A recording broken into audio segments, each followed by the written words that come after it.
எல்லோருக்கும் வணக்கம். இன்னைக்கு நம்ம இந்த வீடியோல எதை பத்தி பார்க்க போறோம் அப்படின்னா, ஜிஎஸ்டியில் தடை செய்யப்பட்ட பகுதி section 17 subsection 5 of the CGST act 2017 பத்தி பார்க்க போறோம். அதுல மெயின் பார்ட் கண்டென்ட் என்னன்னு பாத்தீங்கன்னா, ஐடிசியில் தடை செய்யப்பட்ட பகுதி food and beverages and catering services. அதாவது ஒரு கம்பெனி தன்னுடைய எம்ப்ளாயிஸ்க்கு ஃபுட் அண்ட் கேட்டரிங் சர்வீஸ் அல்லது கேண்டீன் சர்வீஸ் பண்ணும்போது அந்த நிலைமையில கம்பெனி செலவு பண்ணாலும் ஐடிசிய தடை செய்யப்பட்டிருக்கு அப்படின்னு இந்த பதிவுல பார்க்க போறோம். ஜிஎஸ்டி சட்டமும் இந்த செக்ஷனும் அதைத்தான் சொல்ல வருது. அதனால நண்பர்களே, இந்த வீடியோவை கண்டினியூவா பாருங்க, ஸ்கிப் பண்ணாம. சப்ஸ்கிரைப் பண்ணாதவங்க சப்ஸ்கிரைப் பண்ணி வச்சுக்கோங்க. இது உங்க கம்பெனிக்கு ஐடிசி எடுக்கிறதுக்கு உபயோகமா இருக்கும். ஃபர்ஸ்ட் பாயிண்ட் என்னன்னு பாத்தீங்கன்னா, இப்போ கம்பெனி தன்னுடைய எம்ப்ளாயிஸ்க்கு ஒரு என்கரேஜ் பண்ணணும் அப்படிங்கிற ஒரு விஷயத்துக்காக, அதாவது கம்பெனியை ஒரு நல்ல சேல்ஸ் அச்சீவ் பண்ணி கொடுத்துருப்பாங்க எம்ப்ளாயிஸ், அல்லது நெட் ப்ராஃபிட் ஹியூஜா கூட்டி கொடுத்துருப்பாங்க. இந்த மாதிரி சிச்சுவேஷன்ல கம்பெனி இவங்களை என்கரேஜ் பண்ற விஷயமா மோட்டிவேட் பண்ணணும் அப்படிங்கிறதுக்காக சில ஈவெண்ட்டை கண்டக்ட் பண்ணுவாங்க அவங்கள உற்சாகப்படுத்துறதுக்காக.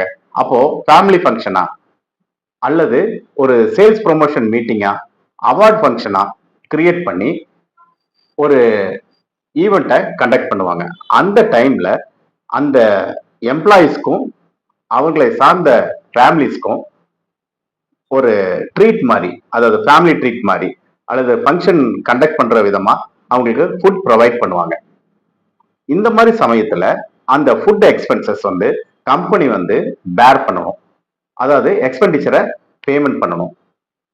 அந்த ஃபுட் இண்டஸ்ட்ரிக்காரங்க என்ன பண்ணுவாங்க அப்படின்னா, அவங்களுக்கு பில் கொடுக்கும்போது வித் ஜிஎஸ்டியோட கொடுப்பாங்க.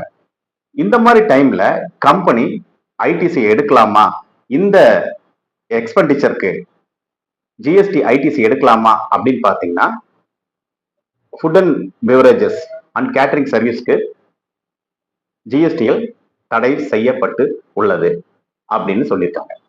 அப்படின்னா எப்பதான் இந்த ஜிஎஸ்டி ஐடிசிய எடுக்க முடியும் அல்லது யார் எடுக்கலாம் அப்படின்னு பாத்தீங்கன்னா, ஃபர்ஸ்ட் பாயிண்ட், சேம் ரிலேட்டடான பிசினஸ் பண்றவங்க, அதாவது ஃபுட் ரிலேட்டடா, ஹோட்டல் ரிலேட்டடா, கேட்டரிங் ரிலேட்டடா, கேண்டீன் சர்வீஸ் ரிலேட்டடா பிசினஸ் பண்றவங்க இந்த ஐடிசிய எடுத்துக்கலாம். சப் கான்ட்ராக்ட் கொடுக்கும்போது எடுத்துக்கலாம். அதே மாதிரி இப்ப கம்பெனிஸ் எடுக்க முடியுமா அப்படின்னு கேட்டீங்கன்னா, கம்பெனிஸும் எடுக்கிறதுக்கு வசதி இருக்கு. ஆனா சில டேர்ம்ஸ் அண்ட் கண்டிஷனை சால்வ் பண்ணும். அதை பத்தி பார்க்க போறோம்.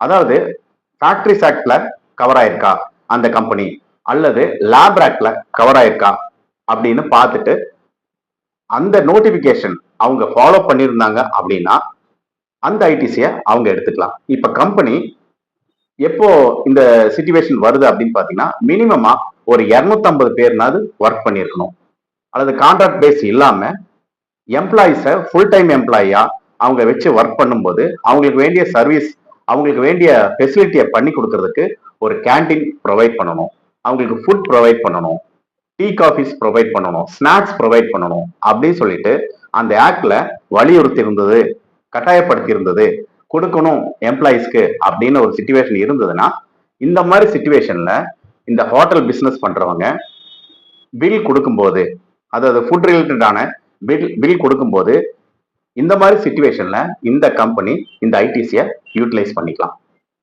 மற்றபடி இந்த ஐடிசிய இதுல கவர் ஆகாம இருந்ததுன்னா ஐடிசி தடை செய்யப்பட்டுள்ளது as per section 17 subsection 5 of the CGST act 2017. இன்னொரு பாயிண்ட் நம்ம பார்க்கலாம்.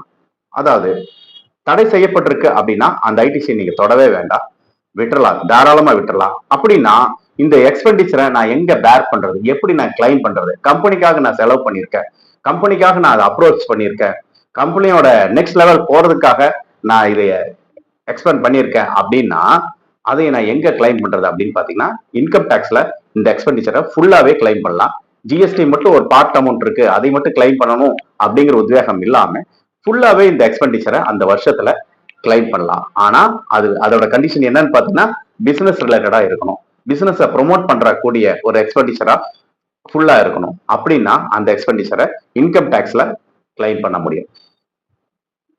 இந்த காணொலி உங்களுக்கு பயனுள்ளதா இருக்கும்னு நான் நம்புறேன். சப்ஸ்கிரைப் பண்ணாதவங்க சப்ஸ்கிரைப் பண்ணிக்கோங்க. கூடவே பெல் ஐக்கானை பிரஸ் பண்ணுங்க. இந்த காணொலி உங்களுக்கு உபயோகமா இருக்கும் நான் நம்புறேன். மற்றும் ஒரு காணொலியில் நாம் சந்திப்போம். நன்றி, வணக்கம்.